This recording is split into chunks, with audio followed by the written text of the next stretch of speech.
და მამისათა დადისა სულსად მიდისათა ილოცავთ უესოზე დღევანდელ დღეს კვირა დღეს უფლის ადგომის დღეს ხარობთ ადგომის ძალთა მადით ქვეყანას ზედა მადლობთ უფალს ყველაფერსად იყო ყოველთვის დღეს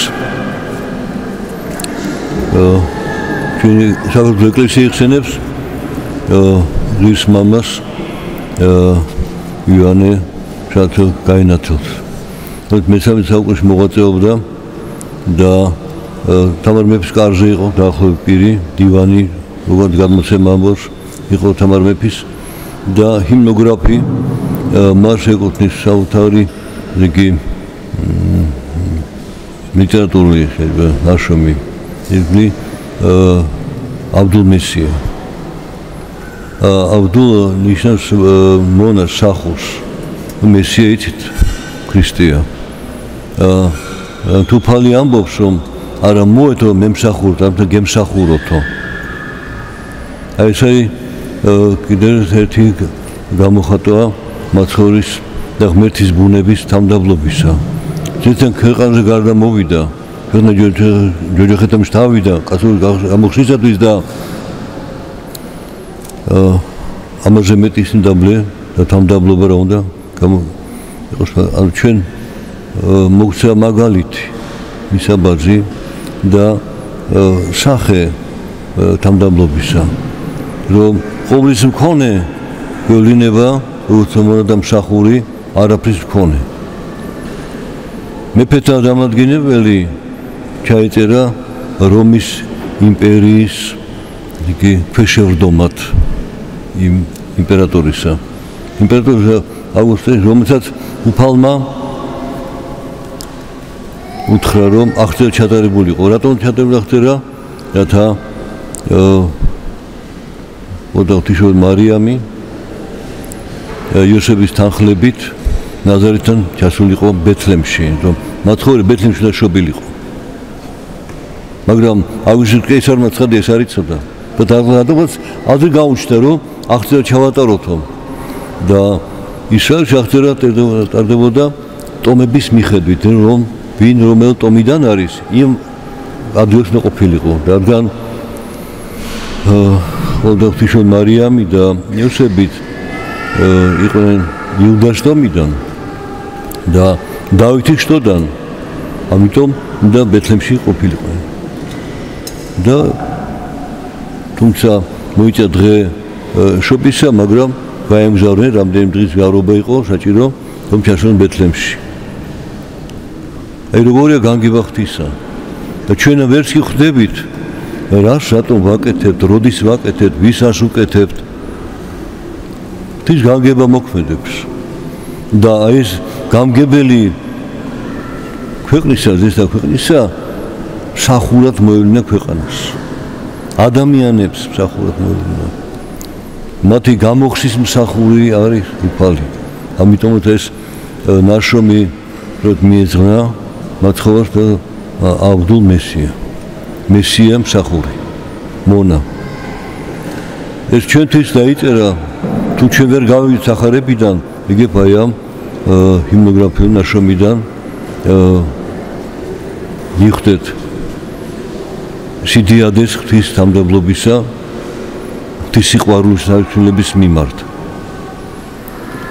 და დღეს ხსენება არის ღირსა და ღმერთის მამათა ათონის თაზე გავწყინებულთა ათონის თაზე მონასტრებია ბევრი სხვადასხვა არის ბერძნული მონასტერი სერბების ბულგარელების არის რუსეთის ქართული მონასტერია ივირონი კი ქართული მამებიც არის გავწყინებული ათონის თაზე შეიძლება თქვა რომ არა მარტო ათონის თაზე რუსეთს არის საქართველოს ეკლესიის წიაღში გავწყინებულთა მამათა მოხსენება უნდა ყოველ ჩვენ დღეს და ერთად რატო იხსენებს ეკლესია მამებს თორემ ერთი ეკლესიის ერთი უფლის შუნი არიან და მოღვაწენი და ამ წიაღში ეკლესიისა და იმ მონასტერებისა იმ ქვეყნისა და როდესაც ვინი მსახურობდნენ აქ ღვთისაგან მადლის მიმღებელნი და ღვთისმადიდებელნი და მსახურნი იყვნენ ღვთისა. და მადლი მათი ლოცვისა მათი ცხოვრების დორს ეფინებოდა ქვეყანას, ადამიანებს და დღესაც გრძელდება ეს საიდუმლო ქმედება ღვთის მადლისა და მამათა ლოცვის გამო. თუ ისინი ზეცაში ლოცულობენ იმათ, ისინი ქვეყანაზე არის, ჩვენთვის ლოცულობენ. როგორ მიაღწიეს მათ ამ სიმაღლეს? დღეს მოისმეთ ისაც ზეპირად იცით 9 ნეტარება მათი სახარებიდან მოისმეთ. ეს 9 ნეტარება ესე 9 საფეხური სულიერი მოღვაწეობისა და სულიერი ამაღლებისა. თუმცა იწყება ითი ნეტარი ყენ გლახაკნი სულითა. გლახაკი უპოვარი ადამიანი, რომელსაც თავისი ქონება არაფერი გააჩნია. ეს არის სულიერ მდგომარეობა, როცა ადამიანი თავის თავში აი ამ ვერ ხედავს რაიმე აღმატებულ თვისებებს და როდ გლახაკი მედრებელია ღვთის წინაშე. შეწევნისა, წყალობისა, შენდობისა. აი ამით იწყება სულიერ ცხოვრება. თუ ჩვენ ეს თამდაბლობა არ აგვაქვს, იგი შემდეგ საფეხურით ვერ ავალთ. და შემდეგ საფეხური რომ იყოფილა. გლოვარიანი გულითაო. ნეტარი იყვნენ. ანუ მონანულნი, თამდაბალნი და მონანულნი შევლენ სასופეოში. რას ნანობთ ეს? ახლა დღეს გაიგონოთ რომ რა ცოდა მაქვს არ მომიპარავს, არ მომიკლია და გონეთ ეს საკმარისია ხო? და გულში და გონებაში ადამიანს რა ხდება? დილიდან საღამომდე და ძილში ხდება. მაცური სიზმრები იქნება, ნაძრები ჩდება. ან დაძინების დროს, ან გაღვიძების დროს. აი ეს ცოდვად არ ითვლება, მაგრამ გონება და გზნობა ხომ მონაწილეობს. და ნებელობა და ამის თუმცა არ შეწყვეტს ამ ფიქრებს და არ ეცდება რომ გონება ღვთისადიდებლად მოაბრუნოს და უფალს მადლობდეს და ითხოვდეს წყალობას და შენდობას და შეწევს. ესე იგი როგორია ეს ფარული ცხოვრება ადამიანის ეს ხოლმე უფალმა იცის. რადგან არა ჩვენ განსაზღვრულია არც ერთი ადამიანი რომ არ ვიცით გარეგნავთ ასე იქცევა, მაგრამ გულში როგორი არის. უფლის არის განსჯა და განკითხვა და მსჯავრი. ეპერამს მაცხოვრი, ჩემი არის მსჯავრი და მე მივაგებო. რადგან ჩვენ მისაგებელი არ არის. უფალია მიგებელი. და ისოთა ეს საფეხურები გამოიარეს იმამებმა. და შემდეგ სხვა საფეხურით იცით თქვენ და მთავრდება ეს საფეხურით. ნეტარი ყენ დევნილნი სიმართლისათვის. რომლისათვის? ჩემი პირადი სიმართლის არა. ღვთის სიმართლისათვის დევნილნი. ღვთის სიტყვისა დევნილნი. ღვთისადმი რწენის გამო დევნილნი. აი ნეტარი ყენ ესე. ანუ მათიასაც ხმებცათა. პირველი საფეხური იწყება სიტყვით გლახაკნისა და თუ მათიასაც ხმებცათა და ბოლო დევნილსაც რატომ მათიასაც ხმებცათა. ანუ ყველა ამათი ამ საფეხურზე სასმცათა არის ნაყოფი მათი ღვაწლისა. მაგრამ ზეცაში იქაც იერარქიებია, როგორც ანგელოზ დარში, ასე წმინდათა შორის და არის იერარქიები და გლახაკის იერარქია სხვა არის და დევნილისათვის იერარქია სხვა არის. არიან მოწამენი, არის ღირსი ღმერთშემოსილ მამად. ჩვენ დღეს ღირსი ღმერთშემოსილ მამებს, მაგრამ აი ღირსი ღმერთშემოსილ მამებს.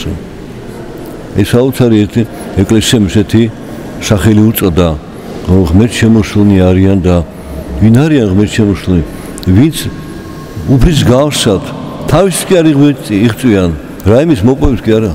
არამედ მთელი მათი შრომა ღვაწლი ლოცვა სხვა ადამიანის მიმართ არის მიმართული. გაჭირებული გლახაკის დამწყები მოტუნი ადამიანის მოსulis თუ მორჩილის მონასტერში იმეს, ხო? ეს სიყვარულის კანონი არის ეს. რომ იყო როგორც უფალმა ჩვენ გითხრა, ყველას მსახურდა მონა. შეგვიძლია? ხო? თვითონ თავის გუშინ ჩაიხებოს რა შეუძლია, მდე შეუძლია და თუ გულწრფელად დაინახავს ეს მდგომარეობას მიხდება რომ ჯერ კიდე შორს არის სასופველისგან. რომ უფალმა აღუთქვა რომ მათია სასופელი ცათა.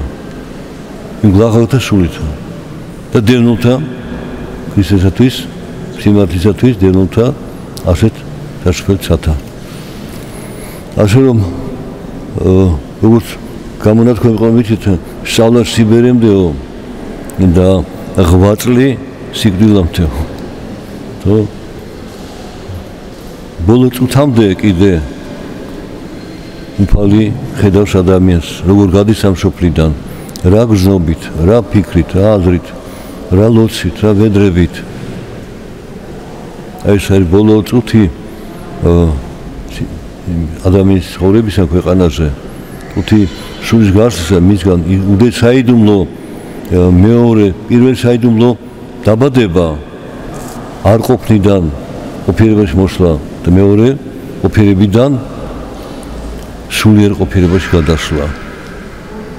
აი ეს ორი დიდი საიდუმლო ქვეყანაზე, იმიტომ რომ ის ბოლო საფეხური ის ამ ქვეყანაზე ყოფნის არსებობისა და მოღვაწეობისა ყველაზე მნიშვნელოვანი არის. ერთმა ასაკოვანმა კაცმა, რომელიც არ დადიოდა თქოს ეკლესიაში, თუმცა ხანდახან შეელვიდა ხოლმე. მისი შვილები დადიოდნენ ეკლესიაში და ხელს არ უშლიდა. პირიქით მოიწონა. თუ გადიოდა ამ ქვეყნიდან აღშარება თქვა. სულ რამდენიმე სიტყვა. არასწორად ვიცხოვრია, მაპატიეთ. არასწორად ამ ქვეყნებში ცხოვრობდა. ყველას უყვარდა. კეთილი, მეგობრული, თავის საქმეში მცოდნე ადამიანი, ხო ყველაფერი. მაგრამ ჩათვალე ღვთის წინაშე მაინც არ იყო მართალი. არასწორად ვიცხოვრია.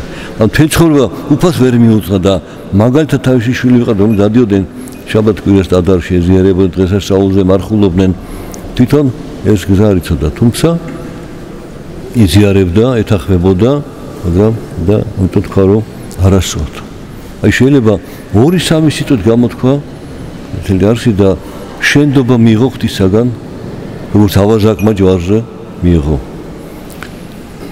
და დღეს კიდე სხვა საკითხებიც იყო და სწორედ აი 8 წელს შესახებ ებრაელთა ეპისტოლეში პავლე მოციქული იხსენებს ძველი აღთვის მამის 8 და მათ საოცარ სასწაულებს და ბოლოს ამბობს რომ მაგრამ ვერ მიეწიფნენო იმ აღთქმულსაო რა სასופველსო რატო ვერ მიეწიფნე ჩვენს გარეშე რა ყოფილიყო იქო ჩვენ გარეშე ვის მოციქულის გარეშე ქრისტეს გარეშე და ისინი ელოდებოდნენ ქრისტეს მოსვლას მაგრამ არ უხილავთ და მოციქულებმა იხილეს ისმინეს და გააგზავნეს ეს გზა ცხოვრებისა ქრისტეს მიერ ამიტომ ქრისტესთან ერთობაში შეიძლება შევიდეს ადამიანის სასופველში და მანამდე იღვაწოს ისომოს რათა მიაღწევს ამ ერთობას თავის გულსა და გონებაში და სულით უფალთან იყოს ერთობაში.